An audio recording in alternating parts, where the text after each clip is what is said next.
বাংলাদেশ সরকার তুরস্কের সহায়তায় ড্রোন প্রযুক্তি করতে যাচ্ছে, ড্রোন শিল্প কারখানা করতে যাচ্ছে, বাংলাদেশের লালমনিরহাট বিমানবন্দর চালু করতে যাচ্ছে, তিস্তা চুক্তি চায়নাকে দিতে যাচ্ছে।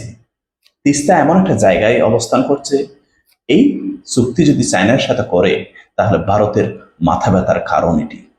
কারণ তিস্তা ভারতের এই যে চিকেন নেকের খুব নিকটেই, আবার চিকেন নেকের নিকটে বাংলাদেশের লালমনিরহাট বিমানবন্দর।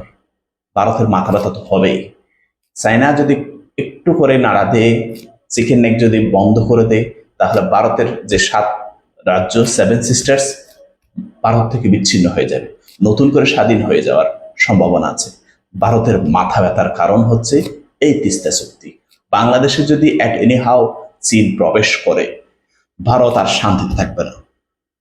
তারা বাংলাদেশ দখল করে নিয়ে যে পায়তারা দেখায়, বাংলাদেশ দখল করব, হ্যান করব, ত্যান করব, সব বন্ধ হয়ে যাবে। আমরা আশা করব বাংলাদেশ সরকার চায়নার সাথে ন্যায্যতার ভিত্তিতে পারস্পরিক সহায়তার জন্য, পারস্পরিক শ্রদ্ধাবোধের জায়গা থেকে ন্যায্যতার ভিত্তিতে চুক্তিগুলো করবে। কোনো গোলামির চুক্তি যেন চায়নার সাথে বাংলাদেশ সরকার না করে।